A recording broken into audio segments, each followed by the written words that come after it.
I might have found the only one lens that I need for my XCD2, and this is the Hasselblad XCD 35-100E lens. And if I could only get one Hasselblad lens, this would definitely be it. It is currently sold out everywhere. I was lucky to be able to get my hands on one of this lens. And my first impression is this lens is not small. It's about the size of my face. But considering that it is a 35-100mm zoom lens, it is considerably quite lightweight. The weight of this 35-100E is about 890 grams. And combined with the X2D2, which is about 840 grams, together they're about 1.7 kg. The main reason why I'm very interested in the 35-100 is its versatility. I was inspired by one of the comments in my previous video about the XCD2 asking whether it would be worth it to get a Hasselblad camera for the purpose of capturing your everyday moments while traveling with your family, with your kids. Especially now it has the autofocus continuous feature. So I really wanted one lens that I could use for my professional work as a newborn and portrait photographer, and I can also bring for my travels with my kids. So that is why I decided to get the XCD 35-100E, and I'm yet to see how it will fit my needs. I was very excited when I was unboxing this lens. I like the details on the lens. At first glance, this lens is very, very well built. Its body is made from metal. The focal length ring as well as the focus ring, it just glides very, very smoothly, enabling you to make the tiniest transitions, especially when you are on manual focus. The only thing I would want to add is a button to adjust from manual to autofocus, because right now the only option that we have is we have to adjust it from our camera. I had the opportunity to take this lens around Singapore, and I am so glad that I did. I took some pictures of colorful buildings in Chinatown, beautiful murals. There were 2 or 3 of my favorites. I also take some portraits of a very kind shop owner in Chinatown. I really had the chance to play around with this lens in different focal length and see how it performs from 35, 55, 60, 75, 90 to 100mm. And I can safely say that I really, really enjoy how quickly I can switch from one focal length to another.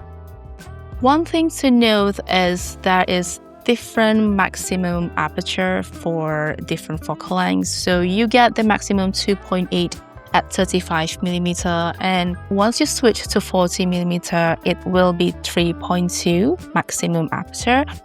And when you switch to 55, it will be 3.5, and once you reach 75mm to 100, the maximum aperture will be f.4. However, in medium format, you get more depth of field even when you are at f.4, so it is not an issue for me. I actually tried and tested the 100mm at f.4 because I was hoping to probably capture semi-macro shot for my portrait sessions, and this is how it looks like. The only drawback that I would reconsider about 35-100 is its weight.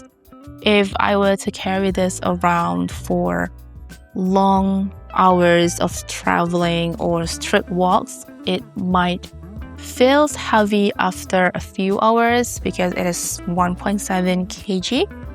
The continuous autofocus on X2D2 works perfectly with this lens. I could easily detect my human subject, and I really appreciate this feature because I work with toddlers and kids all the time. They move at their will, and with this feature, it will make my job a lot easier. And when I was out on the street trying to capture a subject to be part of my photograph, for example, as they were crossing the streets, it made my life a lot easier. It was precise and the result was sharp. Please note that you will need to update your firmware to enable all features for this 35-100 when you first attach it to your camera. As I intend to use this lens for my professional work as well, I did attach it today with my pretend model, Forest. It's a very simple setup. We had the pivotal B1X flash with deep white umbrella parabolic with a diffuser, of course. And we set up two background colors, green and brown. And Forest was seated in the middle of the two colors, holding a camera a lot older than him. So I tested this lens on various focal lengths from the 100mm, 90mm, 75, 55, 60, 45 to 35. I love the depth of field that we are able to achieve on the 75 to 100mm. The creamy bokeh was amazing. I will say that it will perform so well when you are doing portraits or headshots, as well as product photography. I also play around with the lens between 50 and 65mm. 65 because it is the lens that I used a lot before the 35-100. The main difference is, of course, the focus speed, especially when you are on the continuous autofocus. I also love the fact that you can quickly switch to 35 to 45mm, giving you wider angle, more interesting pictures with a little bit of beautiful distortion. So these are the pictures that we have created using the lens today. This is at 100mm. I'm sure you will appreciate the depth that it delivers, as well as a creamy bokeh. Here it is at 90mm. This is how it looks like on 75. This is the 65mm and 55mm, which I would say is the safe focal length for portrait photographer, because you don't need a room that is too big to accommodate for your distance from your subject. And here are the pictures from the 35 and the 45mm. I love how I am able to create more playful and fun pictures using the wider angle and more beautiful pictures using the closer angle. The only drawback if you are considering this lens for a long walk, for a long travel, is the weight. So if I were to carry this around, like for example, a trip to Japan where we will be walking a lot, I would get myself a neat backpack so the weight will be properly distributed. All in all, I would say this lens is clean, it is sharp, which is perfect if you're doing a professional work, because I would need the flexibility to edit my pictures, and this is exactly what I need for my professional work. I love its versatility.